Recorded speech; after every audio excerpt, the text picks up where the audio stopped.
Hey everyone, U-Rounder here, and today I'm starting the first in a series of advanced concept videos. I'm going to try to keep these fairly short, and let me know how you guys like this format.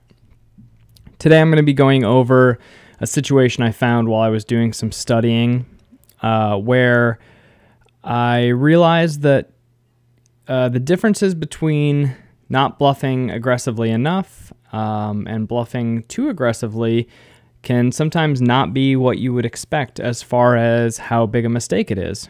So the premise of this video is, which really is worse, bluffing too aggressively or not bluffing enough?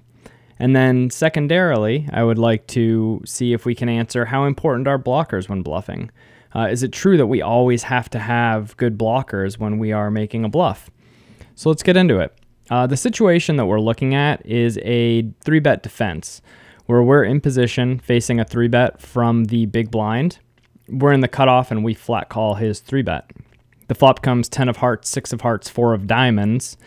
The big blind continuation bets 33% of pot. We flat call. I'm not sure if it's relevant at this point, but we'll just say we flat call. The 6 of spades is on the turn. The big blind bets 66% pot, and we call again. And the river, we should put this in. The river is the jack of hearts, and big blind checks.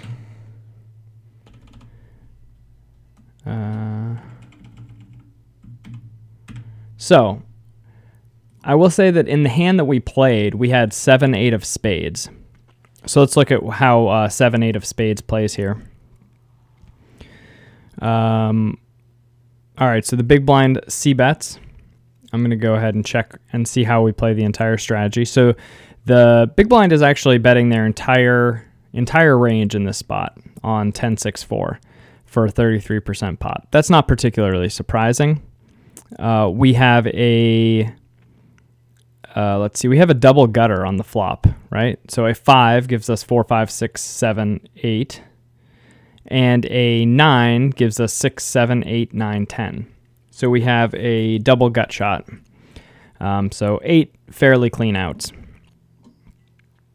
Okay, so our opponent bets, and here's our calling range. We can see our 8-7 is right here. 8-7, we actually had 8-7 of spades. So we have a very easy plus EV call on the flop in position, and we can kind of see our overall strategy here. Now we go to the turn, which is the 6 of spades. Our opponent goes ahead and bets 2/3 pot, and we can see our opponent's strategy, and we are going to see our defense strategy. Now on the turn, we are calling 100% again with all of our double gut shots. Obviously, the highest EV double gut shot is the flush draw. And the jack of hearts comes on the river in this scenario, but we're going to look at a couple rivers. And now the jack of hearts comes on the river after we call, and our opponent checks. Now, notice that our opponent actually bets 79% of the time here. So our opponent does not check very often. And I want to look at our strategy. Let's sort of click over here. So our strategy is to check or to bet here. Now, I thought when I first played this that while I completely missed and I'm never going to win here by checking down, my thought was that I don't block any flush draws. I don't block any straights that came in. I don't have any good blockers here. And, my opponent is going to be checking a fairly balanced range that can check call enough that my hand with no blockers is not going to be good enough. So I checked down, and I made a in the scenario I was studying, it was about a 20 big blind error. If we look at 8-7 suited, we can see that actually the 8-7, well, 8-7 of hearts gets there. 8-7 suited is about a little over an 18 big blind mistake to check. So the difference in EV between checking and betting is over 18 big blinds, which is a very, very large mistake. Like, you know, don't, I mean, this is a big, big mistake. It's a pure strategy, all in shove. So here, obviously, in this situation, it was a lot worse to make the mistake of checking back here as opposed to bluffing, right? You could say that, you know, when you see somebody make an all-in jam here with 8-7 of, you know, spades, in game it might look a little crazy, but they are actually taking a much less crazy line, right? A much less losing line than somebody who's just checking back here with 8-7 suited. So that kind of got me to thinking, you know, are there any, you know, situations where when we completely miss our draw, it's better to just check and give up in a situation like this? And so what I did is I went and changed the river, and I found that on every single river, if we empty these out, this is simple post flop, by the way. It's a pretty good piece of software. You can do all sorts of, you know, Nash, GTO simulations with predefined ranges. So we have some predefined ranges in here for the big blind and cutoff. And yeah, I'm going to be doing some more videos using software. They have a whole suite of software products, and I'll be using this software in a few more videos in this series, as well as sort of a strategy development series that's going to be coming out very soon. So stay tuned for that, but I want to keep this as short as possible. So what I did is I went and clicked nothing. So I want to see what we do with nothing on all the different kinds of rivers, because that's really the question. Now, we can make a basic assumption that ace high is a hand that will check back a decent amount, because sometimes ace high will win when our opponent is giving up with their draws or giving up with other ace highs, things like that. So if we kind of roll back to our opponent's strategy, he is going to be checking king, queen suited sometimes, king, jack suited sometimes, right? All these hands that get here are sometimes going to be checking, queen, jack suited, 9-8 suited. So our ace high beats all of these hands that our opponent checks with. And so that's good enough to make ace high, for the most part, a check back. However, if we don't have ace high, we should probably not be checking back. So I'm just going to look at hands where we have nothing. So when the ace of hearts rolls off, we hit all our flushes. So that's a big part of this. Like, a lot of what we're calling with is flush draws. So we don't have that many bluffs. We have exactly 3 hands in our entire range that hit nothing on this river. So when you have very few hands that completely miss the river, you have to bluff with all of them. We just don't have that many bluffs. So when we actually have one of our bluffs, we need to use it. So that's going to be true on the ace, the king, the queen, the jack that actually happened. The 9 has even less because we actually connect with a straight. And our straight is going to be, looks like a jam as well. I mean, we can go right down the... Now, of course, when we have 8-7 here, we're going to check, right? We have some showdown value. That all makes sense. 2 of hearts, again, we have nothing. We're going to be shoving. This should be fairly clear.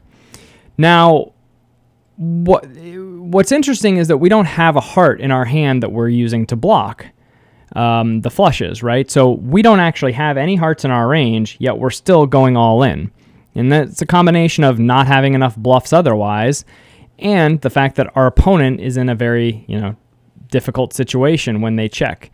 And we can look at our opponent's range to see that. But let's go through some more of these. Now, it's a little more interesting on non-flush closing rivers, because here we actually have some king highs that are going to be checks on non-flush closing rivers, because we have the king, queen of hearts. Now, how much are we making a mistake by betting or checking king high? It's a little closer. Here, this king queen is actually a mixed strategy. Okay, so 80% of the time we should be checking, and 20% of the time we should be bluffing all in. And you can see that this is 13.5 big blinds of EV versus 13.6. So the amount of a mistake we can make here with king high is actually fairly low. We don't have any ace highs in our range here.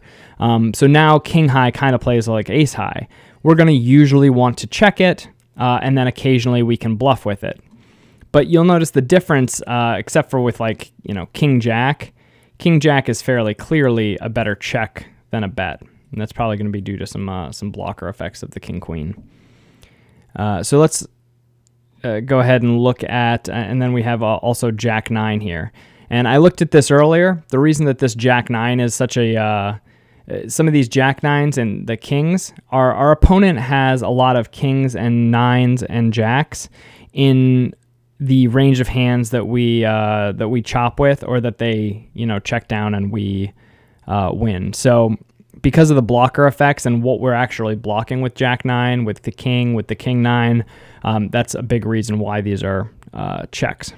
Whereas like this jack 8 is clearly a all-in jam. Now, notice the jack 8 of hearts when we miss here with a heart, because of the sort of anti-blocker effects of having 2 hearts. This check back is only about a 3 big blind mistake, whereas this 8-7 check back is a 19 big blind mistake on this ace. Hopefully that makes sense. So we can kind of go through the line. Same idea here when it's a king. We do have ace high. And again, those ace highs are mostly going to be check backs. And then if they're not, we'll see that the difference between betting and checking is fairly minimal. All right, we don't have this huge discrepancy where we're making some sort of 20 big blind mistake. So in this situation, bluffing too aggressively or bluffing not enough does not make that much of a difference. So we haven't really seen a situation yet, I don't think, where bluffing has been a massive mistake. Again, it would only be a really big mistake if we took a stronger hand that should be a check back and then use that as a bet. Yeah, so like something like this pocket 9s, to go ahead and turn pocket 9s into a bluff here is a fairly large mistake, okay? This is, you know, this check is worth 62 and this bet is worth 46. That's a big difference. I mean, it's not even quite as big as the difference that we're talking about with the 8-7, but you should get the idea. Let's look at a couple more hands. So we have a queen here. Same idea. The ace highs are checks. Our third pairs will be checks, and you can kind of look at this area to get an idea of the different hand strengths we want to use. And you can see, like, this paints a very clear picture of our overall strategy. When we have nothing, we really have to raise all in. Some king highs, due to their blocker effects, again, king 9 here, we are going to be checking more often. And how big a mistake is it to jam all in here? It's about a 4, almost a 5 big blind mistake, right? This is a plus 1.9 EV, minus 3, almost a 5 big blind mistake. Again, bluffing too aggressively here, while it is a 5 big blind mistake, it's not a 20 or, you know, an 18 big blind mistake. So again, we see that, you know, if you are going to make an error in a spot where you have king high or, you know, a very weak hand, it appears correct to err on the side of aggression, certainly in a situation like this, which, again, is not always the way that you would think about the game, especially at micro stakes. Okay, we're at 14 minutes. I was hoping this would be 15 minutes. Don't think that's going to happen. Let's keep it going. This jack, when we get the jack, but there's obviously no flush draw. Same idea here. We're checking back our ace highs. We're taking our bluffs and going all in with them. So when you get, you know, king queen here, although king queen is sort of an ugly hand to have because it has pretty terrible anti-blockers, it's still better to be going all in. Again, 8-7 is a very clear jam. 9-7, 9-8, actually, yeah, 9-8, 9-7. All of these hands where we have nothing, or we have king high, or ace high. And again, the ace highs are close, right? These are sort of, you know, yes, you should be checking more often, but this is a spot where you would use your knowledge of the opponent to decide whether or not you want to go all in. Something to kind of keep in the back of your mind when you look and you're deciding, well, this is, very, very close between going all in and checking back with ace high. The question would be, what kind of opponent is this? Is this a fairly tight regular who's just going to give you credit for a big hand when you go all in on the river in a 3-bet pot? So what we can do is we can say, well, what happens when we go all in? What's the button's calling range here? First of all, a lot of players end up with a fairly weak range of hands, ace high, king high, and second pair. So this is what the solver actually does. So when the solver checks here, it's checking only with bluff catchers. So if your opponent is not going to be able to call with queen 10 suited, some ace king, and some king 10 offsuit, some king 10 suited, right? If this is an opponent who's just never going to look you up here with second pair, you just haven't seen them make that type of a play where they check call second pair here, well, then you can probably mix all of those ace highs into all-in bluffs. Again, this is going to be sort of dependent on the player dynamics at the table, but I don't see very many people at my limits calling in situations like this with second pair. Some do, and you just make a note. But if you know that, well, I can find out what type of player this is, I can give myself an aggressive image, and I can just jam all in here as a bluff. If they look me up, okay, now I know that they're willing to call, and I have a very aggressive image. I can keep that in mind and use that. And if they don't, I make a lot of money, right? I make a nice play. They fold a hand that they potentially should have called with, and I take down the pot. So a lot of good things can happen from being aggressive in these situations, as long as you're being attentive to the players at the table and taking good notes. All right, let's go back to our cards here. Again, the 10 is going to be very similar. And so here we actually make our straight. The 8s and 7s are going to be checkbacks. And then when we get down to these lower cards, that is also a straight. So the 8 is a check, the 7 is a check, the 6 is a all-in bluff.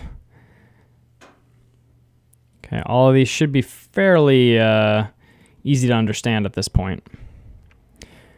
Now, it's a little bit tricky to find a good situation here. I wasn't exactly sure how it was going to work, but basically, there are these situations where our blockers really are not the main factor. And so I've talked about this before, where we want to think about all the factors that make up the decisions we have at the table, and we put them on sort of a sliding scale. And in this situation, for example, on the Jack of Hearts river, that sliding scale has very little to do with blocker effects, almost nothing, right? These hands really just don't. The draws that came through, we do not block, but we have to still use these as bluffs because they're the only bluffs in our range, other than some ace high, and those are actually mixed strategies. Now, okay, this is probably the best example we can find. The ace king offsuit and the ace queen offsuit. The EV of bluffing here with the ace of hearts is 21. The EV of bluffing here with the ace of diamonds is only 17. So here we see the effect of the blocker. The blocker accounts for essentially about about 18 to 21. So maybe 3 big blinds. Between 3 and 4 big blinds of equity is the difference with this blocker. Whereas in a situation here, the blockers really don't matter. This is we're looking at a 20, a 20 big blind error with the diamonds. The spades appear to be a slightly larger error, or slightly smaller error. Again, that probably has to do with the diamond on the flop. So if we look at the ace king is 11, the ace king no heart here is a 16. So why would that be different? Why would the king of hearts be less valuable than the ace of hearts. Again, the ace of hearts is worth 20 here. Without any heart, it's 13. The king of hearts is 11. The ace of hearts is worth 20. So when we actually have the ace of hearts in this situation, right, it appears that we want the ace of hearts. That's worth 20. King of hearts is only worth 11.